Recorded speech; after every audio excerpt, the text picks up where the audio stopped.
Today on The John Ankerberg Show, how can God help you deal with chronic pain, disability, and illness? For the believer who's an American in Jesus Christ, we've got this wrong. And we think if we do this, then God will do that. Bigger, better, newer, more. Healthier, prosperous, so forth and so on. When it may be, you're gonna struggle. You're gonna suffer. I was frightened. I heard whispers of spinal cord injury, quadriplegia, paralysis, broken neck, and I was terrified. My guests are Joni Eareckson Tada, the founder of Joni and Friends, an international ministry for people with disabilities. She has authored over 70 books, is the speaker on the daily Joni and Friends radio program. And second, Dr. Michael Easley, President Emeritus of Moody Bible Institute. Michael is an author and lead pastor at Fellowship Bible Church in Brentwood, Tennessee. We invite you to join us for this special edition of The John Ankerberg Show.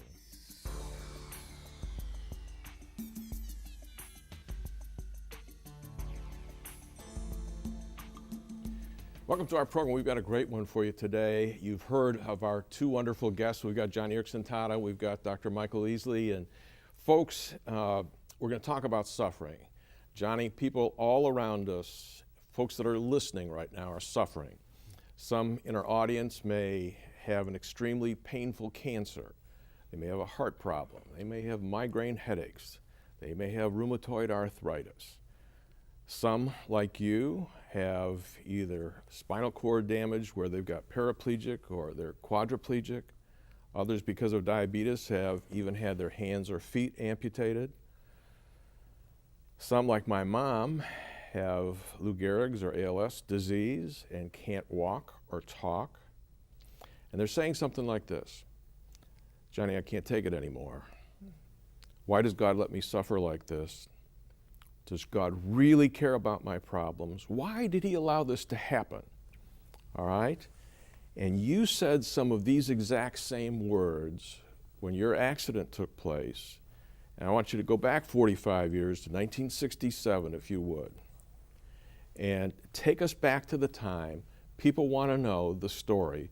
What happened? Why have you been confined to that wheelchair? You were a vibrant 17-year-old girl, excellent horseback rider, the whole shooting match, you love the outdoors, and boom, all of a sudden you were faced with the fact you never had the hope of walking again. What happened? Well, I'm so grateful that you mentioned all those medical conditions at the onset, because people don't have to be in a wheelchair to identify with those questions, the kinds of angst that I went through as a young kid. I was athletic, happy, on my feet, looking forward to college in the fall. My sister, Kathy, because we were close, suggested that I go to the beach with her that day just for one more sisterly connection before I headed out to college. And I went down to the beach, went into the water, swam out to this raft that was maybe anchored 20 yards offshore, and saw little children jumping, diving off of it, didn't think anything of it. Athlete that I was, I didn't even touch bottom, so I really didn't know the depth of the water. Hoisted myself up onto that raft and didn't even take a deep breath, but plunged into the water. And immediately my head hit something hard, snapping my neck back, crunching my vertebrae, severing my spinal cord. I didn't know what had happened at first. All I knew was that I was lying face down in the water, and my breath was going fast. I did not realize it, but my sister Kathy, she had her back turned toward me. She was facing the beach. She was ready to walk up onto the sand. But just at that instant, a crab bit her toe. And it so startled her that she whirled around in the water to scream to me, "Joni, watch out for crabs." I'm still lying face down, holding my breath.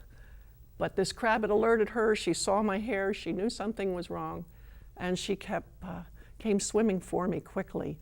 And just as I started to drown, just as I ingested water, she put her arm under my chest and jerked me up out of the water.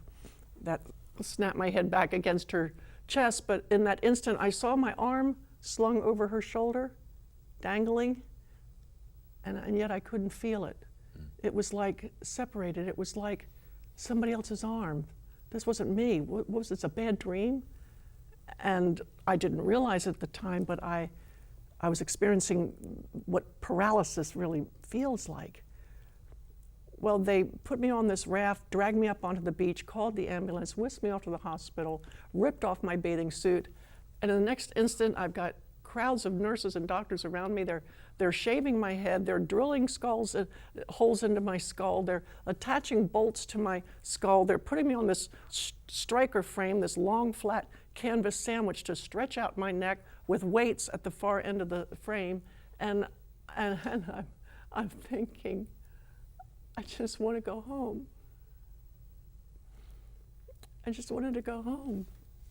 And I was frightened. I heard whispers of spinal cord injury, quadriplegia, paralysis, broken neck, and I was terrified when I heard those words. And all of a sudden, life just changes. And you don't expect it, and you can't be prepared for it, but it just changes when you get hit broadside with suffering. I didn't even know what that word meant yet. I was to find out what it would mean, but it was my first experience that life from now on was going to be very, very different. People look at you now and say, you're so attractive, you're beautiful, but Johnny, you should see what the disease has done to me. I'm not as attractive as you. People don't even want to look at me. What do you say to them? Well, some people might look at me and say, well, you've got your looks, Johnny, but I would trade blonde hair and Revlon golden bronze lipstick and mascara any day for hands that would work. But for the sake of people watching who struggle with facial disfigurements or whatever, there's all kinds of suffering. Handicaps come at us in all shapes and sizes. And I didn't even look in a mirror for a good month when I was first injured. I was a healthy 140-pound girl who dropped down to 80 pounds real quick. The medication was turning my teeth black. I had a rash from another reaction to a different medication. I was starting to lose my hair, and I remember one time a girlfriend of mine from high school, she was a hockey player, a burly girl, a rough, muscular girl, and very athletic, and we were good friends. And she came into the hospital and took one look at me and grasped the guardrail to my hospital bed and then shook her head, I gotta leave. And